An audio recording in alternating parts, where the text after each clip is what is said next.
So, guys, today it's all about change. And something that I believe firmly is that change is inevitable. And the only constant in life is change. So, unfortunately, it can be a bit of a stickler for some people because change can evoke a lot of panic and a lot of fear. If somebody is adverse to change, then they can end up suffering with anxiety, a whole heap of stress symptoms, and depression. So if someone can't manage change, it's going to cause some problems.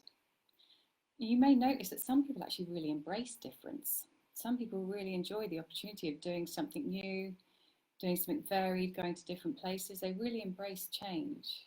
And others, they actually like to keep things just as they are. They just want to keep running on an even keel, stay here, do the things that they've always done. And that's what keeps them comfortable and that's what keeps them feeling safe. So this chat is about learning how to go with someone's flow, how to communicate with somebody in their way. What's going on under the radar often with change is we've got some below conscious patterns. You might have heard me mention patterns before. We're going to have a chat about what we call an internal time clock. So this is also a motivation decision factor. So what do I mean by this? These are patterns of below conscious. And on a below conscious level, we're often making decisions based on whether will the outcome get us something significantly different, or will the outcome keep us going on the same tracks, doing the same thing. So there are three different parts of this pattern. There's what we call sameness. So it's tried, it's tested. People have done it like this for centuries. They're doing it all the time. They're going to keep doing it this way. The opposite end of the spectrum is what we call difference. So people just like to revolutionize things. They want to transform. They want to completely change. They want brand new. Can you get a sense of the opposite ends of the scale here? And then there's the one in the middle. And the one in the middle is going to be our focus today because it's actually a really, really, really common pattern. And this one's called sameness with difference. So what happens here is people are going along with the flow of sameness. They like things to be kept as they are. And then they get to about 5 or 7 years and they get a bit of, you might recognize this, they get a bit of a 7-year itch, a 5 or 7-year itch. And this is just a natural progression then that over time, they're ready to evolve and take it another step further and branch out, get a little bit of difference at this stage. So we've got the sameness with difference. We've got people who are going with the flow and then they'll get to about 7 years and they'll want something different. And often, the 7-year, it was really interesting how this comes up a lot throughout the world. So it's not just our Western culture that has this 7-year frame, it goes worldwide. Even our life cycles often come about in 7-year phases. So from the age of being born to 7, it's a really important, we're like a sponge age. We've got a certain brainwave happening that allows us to absorb all the learnings. From the age of 7 to 14, we're going through a massive transitional stage, often developing and hormones. And then the age of 14 to 21, we're going through another change in life. So maybe you're already familiar with these 7-year increments. Even divorce is something that they said commonly comes about every 7 years. Just have a think for yourselves where a 7-year cycle often comes up. So the relevance of this in regards to change and people struggling with change, I want to share with you guys some of the language that we can use to help people adapt. At the moment, there's a lot of change, there's a lot of transition that have happened. So for many people, it's because this is a really common pattern, the 7-year itch, the going through sameness and then wanting a bit of a change between 5 and 7, 8 years. Because this is the most common pattern, today we're just going to assume that this is what people are running. There's been a lot of change, there's been a lot of interruption, and people have had to alter pretty quickly. Now, some people have adapted and they've adapted well, and others are still struggling. And, maybe this is something you're thinking about yourself. Maybe you're thinking about other people with this in light. So a really nice thing to be able to do is to help somebody recognize where things are still the same. So maybe they're on furlough, and this means they're not going to work. Perhaps their routine, everything's been interrupted. So what hasn't been interrupted? They're still living in the same place. They've still got their dog. They've still got their family. Yeah, they might be on the end of Zoom. So just find out what things are the same and share it with them. And if this is for yourself you're considering, we'll just have a think, right, what things have remained the same? What's happening here is because it's a below conscious motivator, the reason as to why we often make decisions, the moment you can fulfill your below conscious needs and recognize the sameness, the system calms down.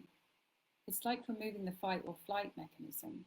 You just, take a breath of fresh air. It's just quite a relief for people.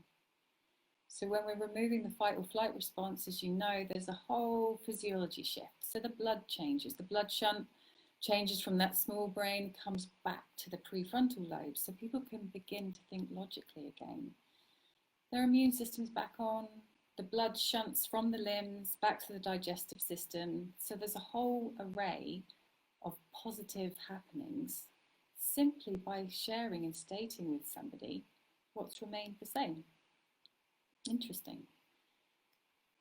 The next step is, if it is time to evolve and it is time to make a change before somebody's ready, then it's about tailoring the language.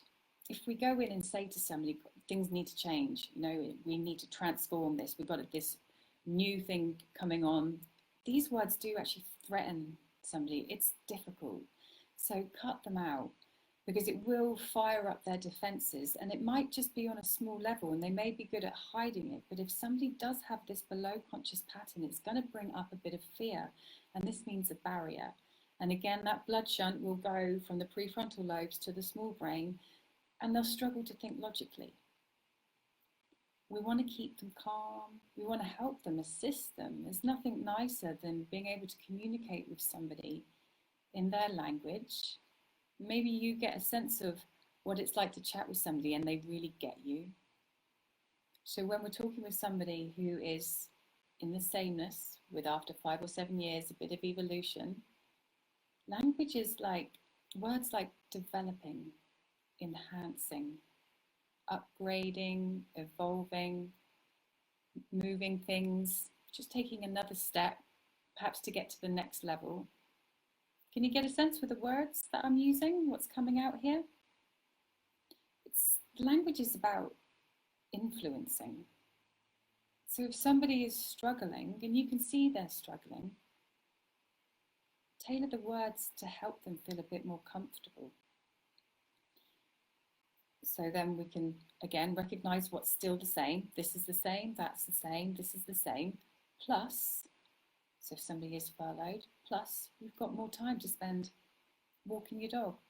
You're earning money and not having to go anywhere right now. So just bring in that word plus, is that invitation to recognize that somebody can open up and broaden up.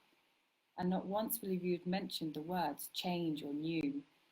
So this means that their system is going to be able to actually think about things and respond and feel quite relaxed and even possibly positive about some potential movement in a slightly varied direction. Can you get a sense of the language here, patterns that are coming out? Now, change does happen. Change is really important. If we don't change, we can get stagnant. It's just like the moving body of water, if there's a bit of stagnant water, if nothing's coming through it, things can fester a little bit. And some people really do want to change, and you've often perhaps heard that somebody really wants to do things differently. They want to be different.